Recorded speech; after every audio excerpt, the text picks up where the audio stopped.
గురు 1 minute. Sorry గురు, పొద్దున్న నీకు ఉత్తరం వచ్చింది, ఇవ్వడం మర్చిపోయాను.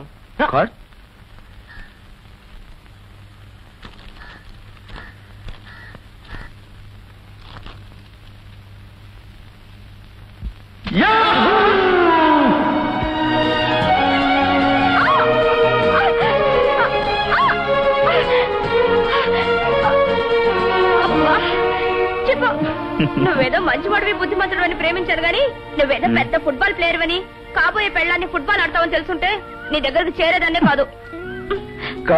కాదు పాప, కాస్త స్పీడ్ తగ్గించి నేను చెప్పేది విని నా ఆనందాన్ని నువ్వు పాలు పంచుకున్నావనుకో, ఆ తర్వాత నేను వద్దు బాబోయ్ అనగాని వరుసగా 100 ముద్దులు పెట్టేస్తావు. చెప్పు, నేనేం పెట్టను.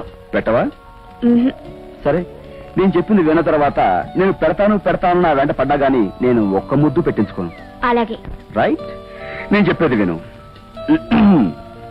మా అన్నయ్య పెళ్లి కాకుండా మన ఇద్దరం పెళ్లి చేసుకుంటే మనం మా అన్నయ్యని ఓవర్టేక్ చేశామని అందరూ అంటారనే కదా మనం ఇంతకాలం ఇబ్బంది పడ్డాం.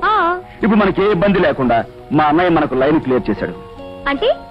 అంటే నా కోట్ ఇదిగో ట్యూబ్లైట్, మా అన్నయ్య పెళ్లి చేసుకున్నాడు. ఇదిగో మా వదిన ఫోటో. చాలా అందంగా ఉన్నారండి. ఎంతైనా మా అన్నయ్య చాలా అదృష్టవంతుడు. అంటే లుక్స్ మచ్చు. నా భావం ఏమిటంటే నాకు నువ్వు దొరకడం ఎంత అదృష్టమో మా అన్నయ్యకు మా వదిన దొరకడం అంతే అదృష్టం అని.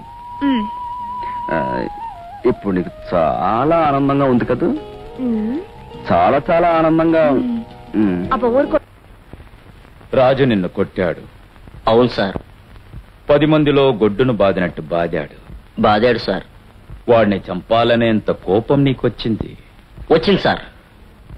కానీ ఆ శక్తి నీకు లేదు.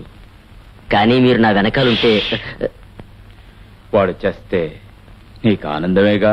అవును సార్. అయితే నువ్వు చచ్చిపో.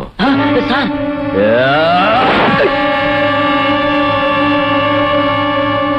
వాడు చావాలంటే ముందు నువ్వు చావాలి.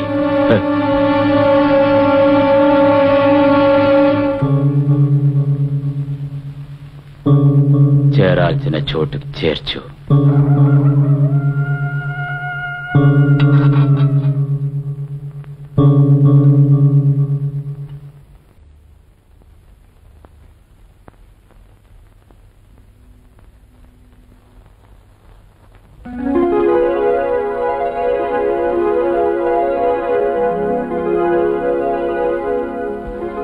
రండి. ఎందుకు? బసవరాజు అనబడే వ్యక్తిని దారుణంగా హత్య చేసినట్టు ఈ ముద్దాయి మీద అభియోగం మోపబడింది. అతని షెడ్లోనే దొరికిన హత్యకు ఉపయోగించిన ఆయుధం జాయింట్ రాడ్ ఎగ్జిబిట్ నెంబర్ 1 గా కోర్టులో ప్రవేశపెట్టబడింది. దాని మీదున్న వేలిముద్రలు ముద్దాయి రాజువుగాను, రక్తపు మరకలు హతుడు బసవరాజువుగాను నిర్ధారణ చేస్తూ ఫారెన్సిక్ ల్యాబ్ ఇచ్చిన సర్టిఫికెట్స్ కూడా కోర్టులో దాఖలు చేయడమైంది. గతంలో ఈ ముద్దాయి స్మగ్లర్స్ తో సంబంధం ఉన్న కారణంగా శిక్షించబడ్డాడు. ఆ కారణంగానే ఇంటి నుండి గెంటివేయబడ్డాడు. ఒక గౌరవమైన కుటుంబంలో పుట్టి బాధ్యత గల ఒక పోలీస్ ఆఫీసర్ కొడుకై ఉండి చదువుతున్న ఆ రోజుల్లోనే అటువంటి దేశద్రోహ చర్య కూడిగట్టిన ఈ వ్యక్తి ఈ రోజు ఈ హత్య చేశాడంటంలో ఏమాత్రం అనుమానపడనవసరం లేదు. ఇటువంటి మనస్తత్వం ఉన్న వ్యక్తుల్ని సంఘంలో విచ్చలవిడిగా తిరగనివ్వడం చాలా ప్రమాదకరమని కోర్టు వారికి మనవి చేసుకుంటూ దీనికి సంబంధించిన సాక్ష్యాన్ని ప్రవేశపెట్టడానికి కోర్టు వారిని అనుమతించవలసిందిగా కోరుతున్నాను. కోటిపల్లి రాఘవరావు. దేవుని మీద ప్రమాణం చేసి అంతా నిజమే చెప్తాను, అబద్ధం చెప్పను.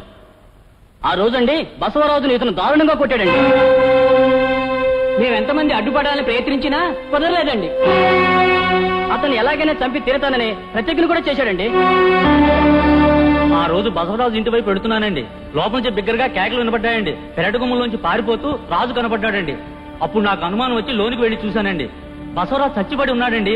వెంటనే పోలీసులు ఫోన్ చేశానండి.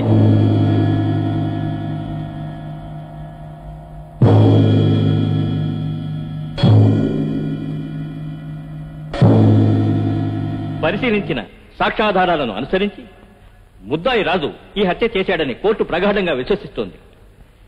చిన్న గొడవను మనసులో పెట్టుకుని ఒక మనిషి నిండు ప్రాణాన్ని తీయడాన్ని అమానుష్య కృత్యంగా పరిగణించి ఐపీసీ 302 సెక్షన్ ప్రకారం ముద్దాయి రాజుకు మరణశిక్ష విధించడమైనది.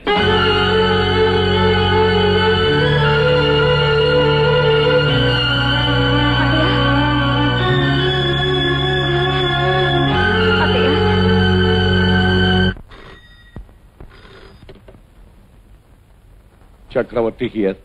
నా పేరు సర్వోత్తమ్ రావు, మిస్టర్ చక్రవర్తి. ఎప్పుడైనా విన్నారా? చాలా సార్లు విన్నాను, కానీ ఆ పేరు గల వ్యక్తి మీరో కాదో నాకు తెలియదు. పోలీసులు పదే పదే పలికే సర్వోత్తమ్ రావు అయితే అది నేనొక్కడినే. అలాగా? అయితే పోలీసులతో మీకు చాలా దగ్గర సంబంధం ఉందన్నమాట. ఆ సంబంధం మాత్రమే కాదు మిస్టర్ చక్రవర్తి, నాకు నీకు చాలా దగ్గర బంధుత్వం కూడా ఉంది. నాలో నుంచి ప్రాణం పోసుకున్న వాడి ప్రాణాలు నీ చేతుల్లోనే పోయాయి. అంటే ఏమిటో మాట్లాడేది? గోల్డెన్ బీచ్ పోలీస్ రైడ్లో నువ్వు కాల్చి చంపినవాడు నా కొడుకు. You know, he was my only sun.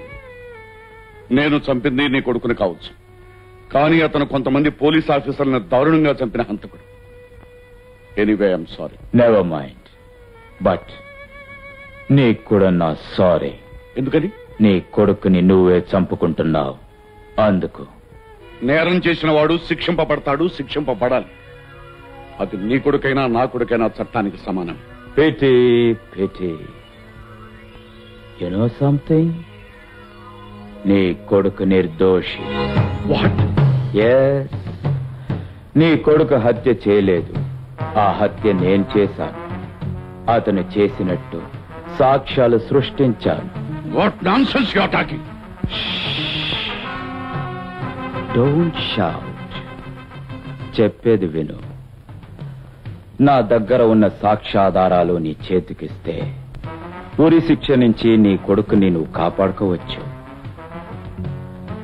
ఆ సాక్ష్యాలు నీకు కావాలంటే రాత్రి సరిగ్గా 10 గంటలకి మహాత్మా గాంధీ స్టాచ్యూ దగ్గర నిలబడు. Got it? But one thing, ఈ లోక పిచ్చి పిచ్చి వేషాలు మాత్రం వెయ్యకు.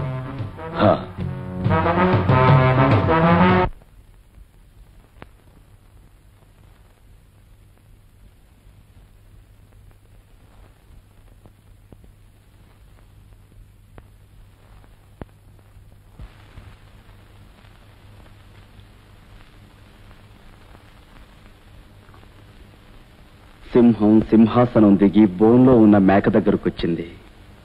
ఎప్పుడు చస్తుందో చూసి ఆనందిద్దామనా?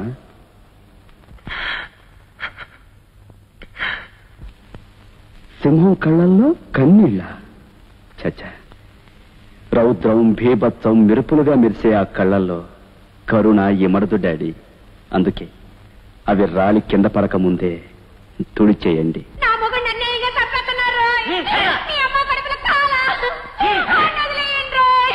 చూసారా డాడీ, ఆమె భర్తని త్వరలోనే ఉరి తీయబోతున్నారు. తన పసుపు కుంకాలు మట్టిలో కలిసిపోతున్నాయని ఎలా ఏడుస్తోందో. అఫ్ కోర్స్ జైలు మీకు కొత్త కాదనుకోండి, కానీ నాకు మలిసారి చివరిసారి కదా. ఇక్కడ చాలా విషయాలు చూస్తున్నాను డాడీ. అన్నల కోసం ఏడ్చే తమ్ముళ్ళని, భర్తల కోసం ఏడ్చే భార్యల్ని, కొడుకుల కోసం ఏడ్చే తండ్రుల్ని.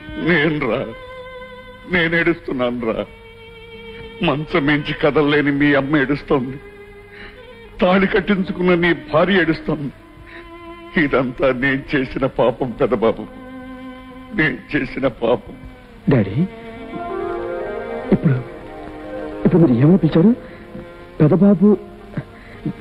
డాడీ, నేను నిజంగానే విన్నానా లేక భ్రమపడ్డానా? డాడీ, ఇంకొక్కసారి పిలవరు? పెదబాబు, డాడీ, పెదబాబు. డాడీ, చాలు డాడీ, చాలు. ఉదయం జైలు అధికారులను అడిగాను. ఉరి తీసే ముందు తులసి తీర్థం పోయారట. ఈ పిలుపు చాలు డాడీ. ఇది తులసి తీర్థం కంటే గొప్పది. తృప్తిగా చచ్చిపోతాను. లేదు బాబు, నువ్వు చచ్చిపోవటానికి వీల్లేదు. నిన్ను నేను రక్షించుకుంటాను. ఏ నేరం చేయని నిన్ను అన్యాయంగా ఉరికమ్మానికి ఎక్కించబోయిన నా పాపాన్ని నువ్వు నిర్దోషమని నిరూపించి కడిగేసుకుంటాను బాబు. అయితే డాడీ, నేను నిర్దోషులని మీరు నమ్ముతున్నారా? నమ్ముతున్నాను బాబు, నమ్ముతున్నాను. నా రక్తం పంచుకు పుట్టిన నువ్వు తప్పు చేయవనే నా నమ్మకం నిజమైనందుకు ఎంతో ఆనందిస్తున్నాను రా, ఎంతో ఆనందిస్తున్నాను. ఈ నేరం చేసిందెవరు, చేయించినందుకు నాకు తెలుసు. వాళ్ళను ఉరికమ్మ ఎక్కించే వరకు నేను ఎత్తకు.